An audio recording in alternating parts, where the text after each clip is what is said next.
So in today's video I'm just going to be going over some miscellaneous builds I have done since I last posted.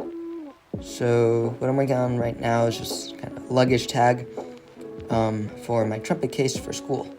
So I started by cutting some scrap wood at 45-degree angles, and I got in the way of the camera a little bit here, but it's just a lot safer with the way I was using the saw.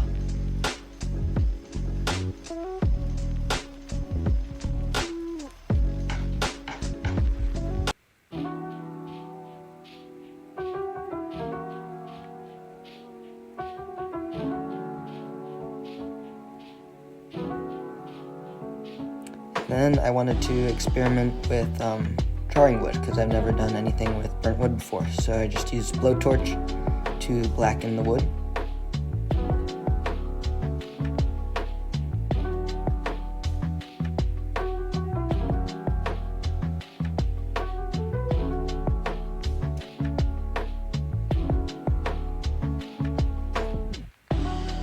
Then I had 3 different kinds of wood triangles, and here I am just putting them in different arrangements to see what looks best. And I think I went with the charred wood and the lightest piece of wood. Then I used the belt sander to true up those triangles and round off the corners a little bit, and I sped this bit up a little bit.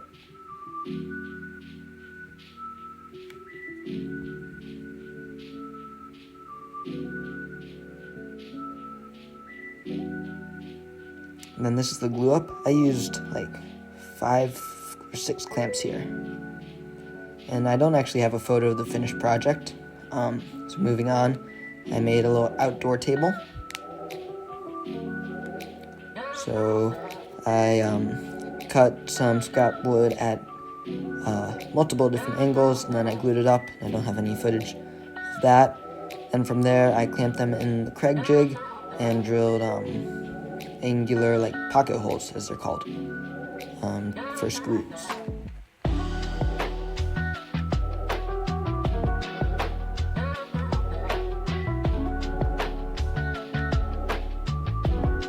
I'm just getting the sawdust out to show the camera. That's what the pocket holes look like.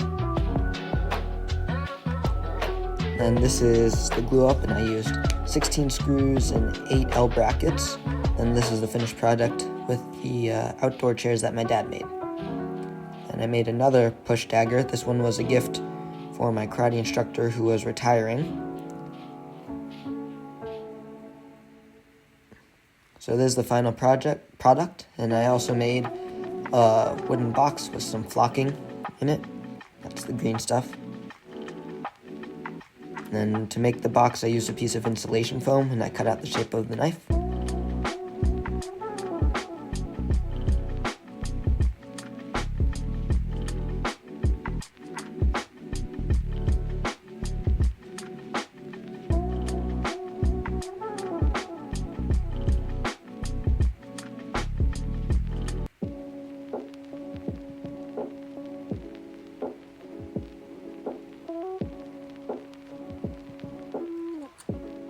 And this one I was actually able to get somewhat sharp. It cuts paper, better than the last push dagger I made. And my karate instructor, who was retiring and who I was making this for, really liked it.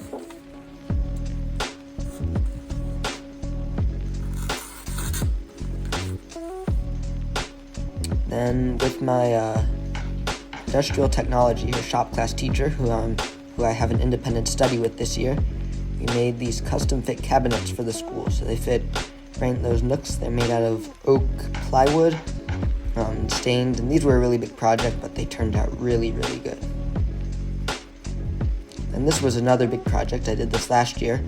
So I made the desk that I'm currently editing and recording this voiceover and video on. So these were just the different variations I designed in CAD. And then I made a working drawing for the desk. And this is kind of the simplified process of how I designed it in CAD.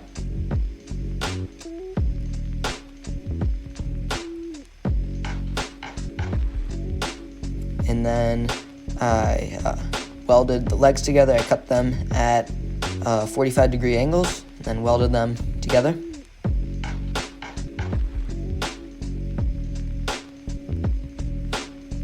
And they weren't perfectly aligned, so I just welded it like that.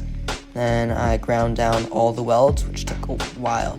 And the top was made out of some laminated scrap wood, so these are all the glue ups. And then we tried using the CNC to flatten it, but that ended up gouging it in certain places and making it way too thin. So we had to adjust for that later. So I changed the desk because we had so much extra wood, it would be a shame to cut it off.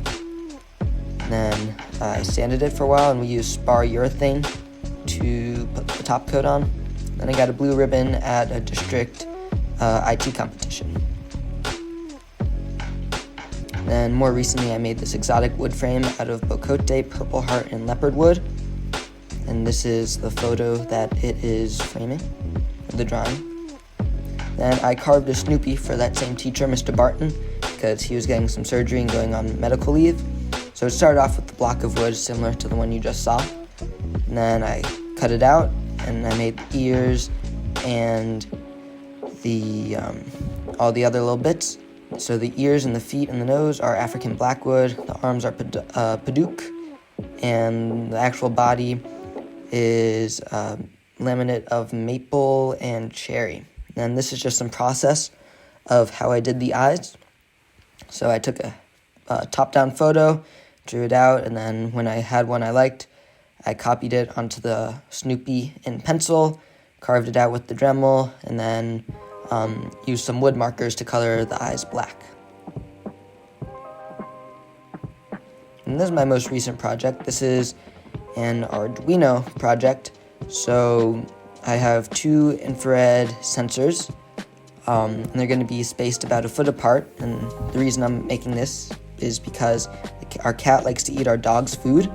So when the cat, who's smaller, goes to eat the food, he'll only set off one sensor, and that will in turn cause a pump to spray water. And when the dog comes along to eat, since he is bigger, he will activate both of the sensors and nothing will happen. Not really an Arduino, so I used ChatGPT to code this. So right now I'm just building it and working out the kinks. That's all I have for now. There's some bigger projects I'm currently working on, but those are going to be made into full-length videos. So see you in the next one. Have a good day.